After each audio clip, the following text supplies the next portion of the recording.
সভাপতি হলে সভাপতির চেয়ারে বসে থেকে এখানে সময়টা পার করব না, আমি শুধু মিটিং এর সময় সভাপতির চেয়ারে বসবো, বাকি সময়টা আপনার পাশের চেয়ারে বসে আপনার দুঃখের কথা শুনবো। আমাকে একা ভোট দিলে লাভ হবে না ভাই, আমার 21 জনকে ভোট দিতে হবে। আমি এত কিছু বলতে চাই না, আমিও কোনো এক সময় শিল্পী সমিতি ছিলাম। Last time I was sports and cultural secretary.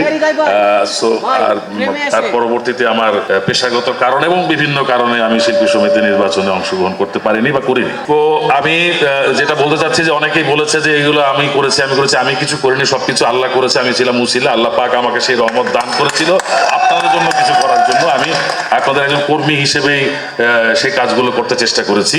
ভবিষ্যৎ দিনগুলোতে আমি দেখেন আসলে যে কিছু করার ব্যাপারটা, যে আমি কিন্তু কমিটিতে ছিলাম না, কিন্তু করার চেষ্টা করেছি। আমার করতে চাইলে কিন্তু সভাপতি, সেক্রেটারি, ভাইস প্রেসিডেন্ট বা অন্য কোনো পদে থাকতে হয় না, সেটা থাকতে হয়। তবে কেন কমিটি করতে হয়? কেন কমিটি করতে হয়? কারণে যে আপনি যখন একটা জায়গায় মুভ করবেন তখন আপনি একা গেলে তার প্রাধান্যটা কম থাকবে। কমিটি গেলে মনে করবে শিল্পী সমাজের সকল প্রতিনিধি এখানে এসেছে, তখন আপনি মূল্যায়িত বেশি হবেন।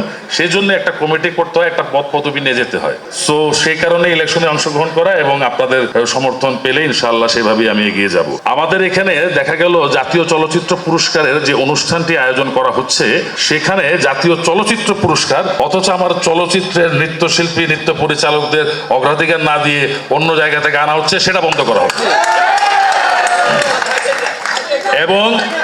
এবং আমরা এটা অবশ্যই করব।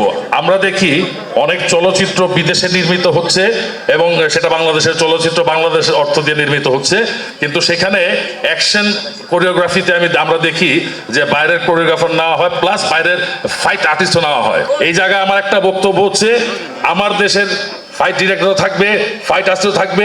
যদি আপনার তার কাজ পছন্দ না হয়, তাকে তার সমপরিমাণ রেমুনারেশন দিয়ে কাজ করতে হবে। যেটা ভারতে করা হয় সেটা আমার দেশেও করতে হবে।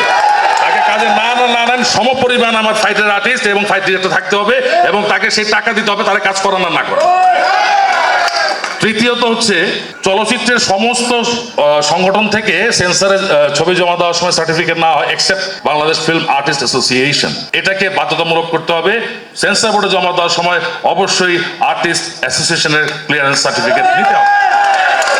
এগুলো হলো বেসিক কাজ, যেগুলো আমি করব। তারপরে যে আমাদের যে সমস্যাগুলো আছে সেটা সমাধান কল্পে আমি কিছুটা এগিয়েছি। সেই ক্ষেত্রে আমাকে সহযোগিতা করছেন কিছুদিন আগে ঘোষিত সংস্কৃতি মন্ত্রণালয়ের সংস্কৃতি প্রতিষ্ঠান এবং ব্যক্তিদের অনুদানের যে কমিটিটা, তার জ্যেষ্ঠ সদস্য, সিনিয়র মেম্বার হচ্ছেন আমাদের চলচ্চিত্রের একজন প্রাণপুরুষ, আমাদের এই বড় ভাই, আমাদের এই জনপ্রিয় নায়ক জনাব হেলাল খান ভাই। তার কাছেও আমার প্রস্তাব পৌঁছে গেছে এবং এটা উনি আজকে আমার বক্তৃতার পরে উনি হয়তো কিছু বলবেন এই ব্যাপারে, এর জন্য উনি এখানে এসেছেন। সো আমি কি করতে পারবো, কি করতে পেরেছি সেটা না বলে আগামী দিনগুলোর দিকে তাকাই। আপনাদেরকে সবাইকে নিয়ে জয়ী হই। আমি জয়ী হলে শুধু আমি একা জয়ী হব না, আপনারা জয়ী হবেন।